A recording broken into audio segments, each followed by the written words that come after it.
Hello friends, welcome back to our YouTube channel. अभी हम लोग यहाँ पे जुबलियन फूडवर्क्स लिमिटेड की एनालिसिस करेंगे और इस एनालिसिस में हम लोग देखने वाले हैं नेक्स्ट पूरे वीक में इसका मोमेंटम कैसा होगा, प्लस मंडे सेशन में किस तरीके से मोमेंटम करेगा, इसका प्राइस एक्शन पैटर्न किस तरीके से रहने वाला है। तो फिलहाल अगर हम लोग डेली टाइम फ्रेम पे चार्ट लगा रखें, अगर देखेंगे तो एक बहुत ही बड़ा फॉल हुआ। ये फॉल बहुत लोगों ने एक्सपेक्ट नहीं किया था, लेकिन ये जिस तरीके से इन लेवल्स को हिट कर रहा था, टेक्निकली यहाँ पे एक फॉल का एक्सपेक्टेशन था, क्योंकि इन लेवल्स को बार बार हिट करके ये बहुत बड़ा एक कैंडल बनाया। ठीक है। उसके बाद देखेंगे, ये एक बहुत ही बड़े फॉल के बाद एक थोड़ा सा हम लोग को पुल बैक यहाँ पे नजर आ रहा है। इस पुल बैक में जनरली लोगों को बाई नहीं करना चाहिए, क्योंकि जिस तरीके का इतना बड़ा यहाँ पे कैंडल बना है, मतलब बहुत ही किसी अच्छे सेलर ने या फिर बहुत ही बड़े बड़े सेलर ने यहाँ पे माल अपना बेच के यहाँ पे निकले हैं। राइट। तो अभी क्या होगा, जब भी ये ऊपर जाएगा तो इसको एक सेलिंग प्रेशर देखने को मिलेगा, क्योंकि जब ये हो सकता है इन्होंने पूरा माल ना बेचा हो, ठीक है, आधा माल बेचा हो या फिर ज़्यादा माल बेच दिया हो, कुछ होल्ड किया हो, जब भी ये इन लेवल्स के आसपास फिर से आएगा तो फिर ये बेच देंगे। ठीक है। तो इस तरीके का यहाँ पे सिचुएशन बनने का चांसेस रहते हैं, इसीलिए हमें क्या होना करना चाहिए, एक बार यहाँ पे ये ऊपर जाए, उसके बाद फिर से अगर नीचे आके फिर से इन लेवल्स को क्रॉस करता है, मतलब यहाँ पे कोई फ्रेश बायर्स है जो इसको ऊपर की ओर लेके जाना चाहता है, इस लेवल पे हमें फिर से एंट्री ले लेना चाहिए और हमारा एसएल यहाँ पे होना चाहिए। राइट। तो इस कंडीशन में हम लोगों को अच्छी क्वांटिटी में यहाँ पे पोजीशन बनाना चाहिए, अदरवाइज अभी हमें यहाँ पे थोड़ा सा रुकना चाहिए, वेट करना चाहिए, क्योंकि हो सकता है ये ऊपर जाने के बाद ये जो रेजिस्टेंस लेवल था, जो पहले एक सपोर्ट की तरह काम कर रहा था, हो सकता है अभी एक इंपॉर्टेंट और स्ट्रॉन्ग रेजिस्टेंस की तरह काम करे और यहाँ पे एक चैनल पैटर्न बने, और इस चैनल पैटर्न का जब तक ब्रेकआउट नहीं होता तब तक हम लोग को कोई भी मतलब फिर ज़्यादा क्वांटिटी बाई करने का कोई मतलब नहीं है, क्योंकि हो सकता है हमारे पैसे यहाँ पे ब्लॉक हो जाएँ। तो इसीलिए आपको यहाँ पे कोई भी इस डिसीजन सोच समझ के लेना होगा। अभी हम लोग को वीकली टाइम फ्रेम पे चलना है। वीकली टाइम फ्रेम पे हम देखते हैं किस तरीके से वीकली ये साउंड्स कर रहा है। ठीक है। अगर हम लोग यहाँ पे वीकली टाइम फ्रेम पे इसको देखेंगे तो यहाँ पे बहुत ही ज़्यादा मतलब मोमेंटम इसका कहीं पे हो नहीं पाया और एक तरीके के चैनल पैटर्न से ये नीचे की ओर निकल गया। अभी कोई लोग देखेंगे यहाँ पे, कोई अगर देख के इसको बोलेगा कि यहाँ पे एक सपोर्ट लेने का लेवल था और बिल्कुल सही जगह पे सपोर्ट लिया है। जी हाँ, मैं आपके साथ एग्री करता हूँ, लेकिन यहाँ पे पॉइंट क्या है कि ये यहाँ पे ट्रेंड लाइन है। ठीक है। अब कोई शेयर यहाँ पे बहुत ज़्यादा यहाँ पे देखेंगे बहुत बड़ा कोई मोमेंटम किया नहीं है, क्योंकि ये बहुत ज़्यादा मोमेंटम करता नहीं है, लेकिन जब मोमेंटम करता है तो बहुत फास्ट करता है। राइट। तो यहाँ पे ये ट्रेंड लाइन का ब्रेकआउट होने देना चाहिए। क्यों मैं ऐसा बोल रहा हूँ, क्योंकि अगर ये फॉल एब्जॉर्ब हो रहा है, ठीक है, अगर ये इस ट्रेंड लाइन को ब्रेक करके ऊपर की ओर निकल रहा है, मतलब ये जो फॉल था, ठीक है, फेक फॉल था, और यहाँ पे फॉल होने के बाद फिर से किसी अच्छे खासे बायर्स ने या फिर किसी और बायर्स ने इसको ऊपर की ओर लेके जा रहा है और इसमें एक अच्छा पोटेंशियल उनको दिख रहा है, इसीलिए वीकली टाइम फ्रेम पे ये स्ट्रॉन्ग जो ट्रेंड लाइन है ये ब्रेकआउट होने जा रहा है। राइट। तो उस समय हम लोग कोई भी यहाँ पे डिसीजन ले सकते हैं और कुछ पैसे इसमें डाल सकते हैं। ठीक है, ताकि हमें जब ये ऊपर जाए तो अच्छा खासा प्रॉफिट दे। फिलहाल के लिए अगर ये यहाँ से बाउंस बैक देने की कोशिश कर रहा है तो इस बाउंस बैक में मेरी कोई बहुत बड़ी यहाँ पे एंट्री नहीं होने वाली है, और ये अगर यहाँ से ही जाके कुछ प्राइस एक्शन पैटर्न या फिर कुछ चैनल पैटर्न बना के फिर ब्रेकआउट देता है तो उस चैनल पैटर्न को ज़रूर मैं यहाँ पे प्ले करूँगा, क्योंकि ये नीचे के लेवल पे है। ठीक है, सेकंड पॉइंट है, ये नीचे के लेवल पे अगर यहाँ पे कोई रेंज बना के, ठीक है, 1-2 वीक में 2-4 वीक में अगर ब्रेकआउट देता है तो ये वीक ऑलरेडी ये एक रेंज में है देखेंगे। ठीक है। ऑलरेडी एक चैनल पैटर्न पे है, वीकली टाइम फ्रेम पे अगर हम लोग इसको देखेंगे, ये रहा हमारा चैनल। ठीक है। तो ये ऊपर गया, नीचे आया और यहाँ से अगर ऊपर जाके फिर से इस तरीके से इसको ब्रेकआउट दे देता है तो कंफर्मेशन हो जाएगा, ये जो बॉक्स था ये हमारा एक अच्छा खासा यहाँ पे रेंज था, ये रेंज रेंज ब्रेकआउट हुआ तो हम लोग को यहाँ पे ऊपर की ओर टारगेट मिला। सिंपल एसएल हम लोग बिल्कुल यहाँ पे जो भी स्विंग बनेगा लास्ट में उसका हम लोग लगा के इसमें बाई करने की कोशिश करेंगे।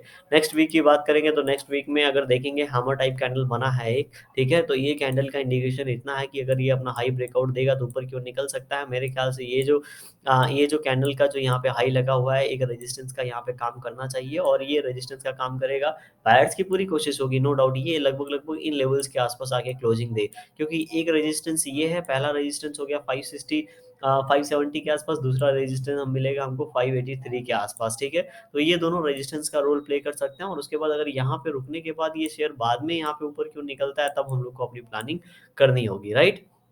तो यहाँ पे नेक्स्ट वीक में ऊपर की ओर मोमेंटम हम लोग को देखने को मिल सकता है। ये कितना ऊपर जाएगा एग्जैक्टली मैं आपको नहीं बता सकता, लेकिन ये ऊपर जा सकता है। ठीक है, 580 तक।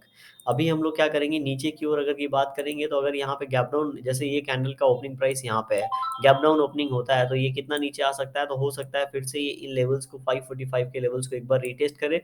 रीटेस्ट करने के बाद देखना है क्या इन लेवल्स को ये रुक के ब्रेक कर रहा है डेली टाइम फ्रेम पे। अगर रुक के ब्रेक कर रहा होगा तो आराम से ये नीचे की ओर निकलेगा और लगभग लगभग 520, ठीक है, 500 के आसपास जाके ये फिर रुकेगा। तो नीचे जाने की प्रोबेबिलिटी थोड़ी कम नजर आ रही है लास्ट कैंडल देख के, और ऊपर जाने की प्रोबेबिलिटी थोड़ी ज्यादा नजर आ रही है। ये कन्फर्मेशन नहीं है ये कितना ऊपर यहाँ से निकलेगा।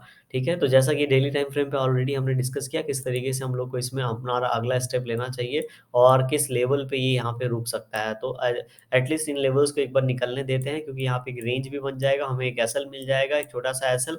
ठीक है, क्योंकि इन लेवल्स पे जिन लोगों ने पोजीशन बनाया होगा उनका एसएल यहाँ पे होगा, तो वो इन लेवल्स के आसपास आते ही अपना प्रॉफिट बुकिंग कर लेंगे। तो इन लेवल से एक सेलिंग आना यहाँ पे श्योरिटी, मतलब ज्यादा प्रोबेबिलिटी वाला केस नजर आ रहा है। राइट, तो ये इस तरीके से यहाँ पे मोमेंटम कर सकता है। 15 मिनट टाइम फ्रेम पे चलते हैं और देखते हैं वहाँ पे किस तरीके से 15 मिनट टाइम फ्रेम पे अपने लेवल्स एंड टारगेट हम लोगों को दिखा सकता है।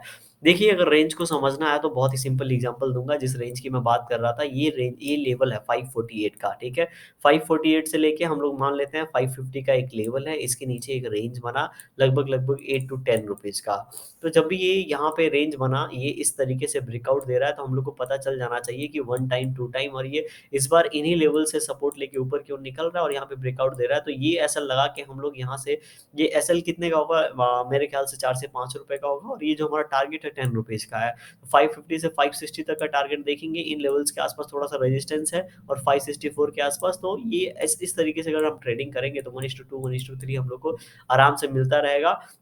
और अगर मान लेते हैं यहाँ से आने के बाद यहाँ पे फिर से कोई इसी तरीके का रेंज बना के ब्रेकआउट दे देता है, तो हम अपना एसएल ट्रेल करके सेफली बैठे रहेंगे, क्योंकि एट एट लास्ट हम लोग कुछ ना कुछ पैसे घर से कुछ ना कुछ पैसे मार्केट से लेके जाएँगे। ठीक है? तो 15 मिनट टाइम फ्रेम पे भी अच्छा दिख रहा है, यहाँ पे एक अच्छी खासी रैली हो चुकी है। तो अभी मुझे जो रेजिस्टेंस लेवल नज़र आ रहा है वो लगभग-लगभग 562 से लेके 564 के बीच में नज़र आ रहा है। तो हो सकता है इन लेवल्स को टच करने के बाद थोड़ा-सा यहाँ पे रुकावट हम लोग को देखने को मिले। उसके बाद अपनी जर्नी ये दी वो तय करे ऊपर की ओर। तो अगर फ्लैट ओपनिंग होता है तो एक और हम लोग को ऊपर की ओर रैली देखने को मिल सकता है, जो कि 560 के आसपास इसको लेके जा सकता है। अगर हम लोग लास्ट सेशन की, अगर ट्रेडिंग सेशन की बात करेंगे, तो जैसा हमने यहाँ पे बात किया था, ठीक है, ये लेवल निकलेगा तो ये दोनों टारगेट नज़र आएँगे, तो बिल्कुल उसी तरीके से ये करके फिर यहाँ पे एक्युमुलेशन के बाद, रुकावट के बाद, यहाँ पे प्रॉफिट बुकिंग होने के बाद थोड़ा-सा बाइंग हैपनिंग हुआ है। अब देखते हैं आगे आने वाले समय में किस तरीके से ये ऊपर की ओर निकलता है। मतलब क्या ये इन लेवल्स को सपोर्ट की तरह लेता है या फिर यहाँ से अगेन फॉल होता है? क्योंकि ये जो ट्रेंड लाइन था वो तो ब्रेकआउट हो चुका है। तो फिर से अगर हम लोग ऊपर की बातें करेंगे तो ऊपर के लिए अगर ये 557 पॉइंट 65 557.65 को ऊपर क्यों निकालता है, तो 560 का हम लोग पहला टारगेट यहाँ पे रखेंगे एंड जो सेकंड टारगेट हम लोग यहाँ पे रखेंगे लगभग-लगभग 560 2 रुपीज़ का हम लोग यहाँ पे सेकंड टारगेट रखेंगे। ठीक है? नीचे की ओर बात करेंगे तो अभी एक चीज़ हम लोग यहाँ पे नोटिस करेंगे कि ये लेवल्स को ये ब्रेक करके ऊपर की गया है 550 का लेवल, ठीक है? तो इन लेवल्स का जब तक ब्रेकडाउन नहीं होता तब तक हम लोग कोई सेलिंग का प्लानिंग नहीं करेंगे। तो अगर इन लेवल्स का ब्रेकडाउन होता है तो मैं इस कैंडल के नीचे रखता हूँ सेफली। 549 का ब्रेकडाउन होता है तो नीचे की ओर फॉल देखने को मिलेगा और ये फॉल इसको 546 तक लेके आएगा। इसके पीछे भी काफ़ी सिंपल रीज़न है, क्योंकि यहाँ से अगर ये इस तरीके से प्राइस एक्शन बना के निकला है तो बहुत लोगों का ये लास्ट स्विंग के नीचे एसएल होगा। जब ये एसएल करता है तो तेज़ी से शेयर नीचे गिरता है और लास्ट सपोर्ट तक बहुत ही तेज़ी से जाता है। तो 546 के आसपास सपोर्ट है, इसीलिए 546.5 तक का आप टारगेट रखें तो ज़्यादा बेटर होगा और हो सकता है यहाँ से फिर से ऊपर की ओर ये रुके या फिर ऊपर की ओर निकलने की कोशिश करे, इसलिए बेटर है एक सेफली निकल जाना। तो इस तरीके से यहाँ पे प्राइस एक्शन बन सकता है। वीडियो पसंद आई होगी तो लाइक ज़रूर कर दीजिएगा आप। चैनल पे नए होंगे सब्सक्राइब कर सकते हैं आप। Thank you for watching this video and staying with me.